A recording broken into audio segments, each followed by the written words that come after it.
I'm gonna show you how to use animation in Krita. So this is a quick video and let's start. So you get open with the default settings, so you want to go look for the animation settings, which are up on the window. And then you see layers. You see, the thing is about layers in Krita is that they have separate keyframes within each layer.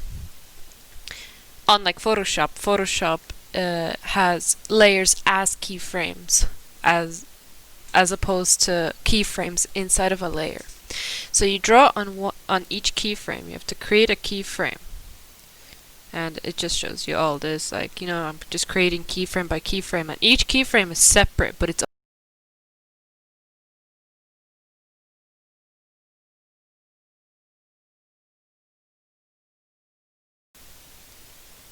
now that's pretty much the actual process. Obviously, you're gonna use like a few more layers and stuff. Then comes the time where you have to actually render the video to make it into an actual video. You know, like put up all your animation. Make things stuff. like play at the same time. You can go to the file, draw new keyframes, and on a different layer. And you see, the thing is about rendering in Krita is that you need a specific file. It's a pretty good process. You might want to slow it down the thing just to see it a bit more slower. You can always duplicate. It'll be there. It's all on the screen. Layer. It's some FFM to get the different type of speed. And you can also move them around. The layers can be moved and duplicated, moved back, and it's pretty simple. And I'll show you on the screen how to download it. It's a one-time download. It's a pain to get it. It's annoying. It takes a while. So you type in the FFP. I can't read that. So you go to the website, right? You slap it into Google, FFmpeg, and you go to the download. Obviously, like I went to the wrong one right there. Yeah, that's the wrong one. Don't mind that.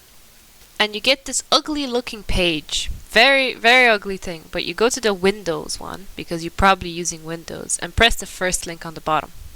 And then you get another ugly window, and you go down until you see Git, and then the links. It's right there. And you press the first link. And it instantly starts to download. You have to accept the download.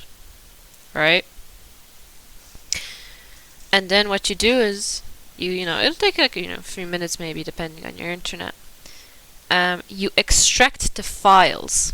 So the second you get that, you have to extract the files, and you might want to make a new folder for that, which is fine. I called my folder like render, like on my actual desktop. So it's always there. You know, it'll always be there.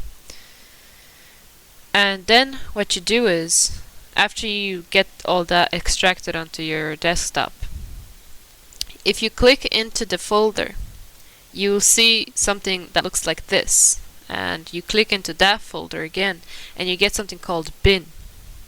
And if you click into the bin, you get 3 things there. And one of them is exactly what you need, which is the FFmpeg.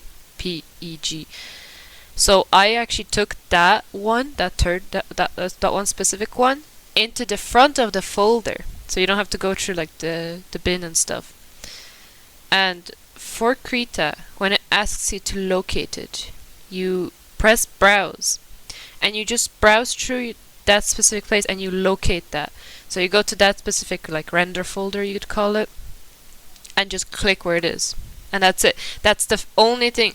It will always show up after that. You only do that once, and it will always be there. But the website keeps changing, so I was like, I need to make this video for people. You know, it's a simple way to animate in Krita. I hope you like it. It took me like a day to do. It's cool. Bye.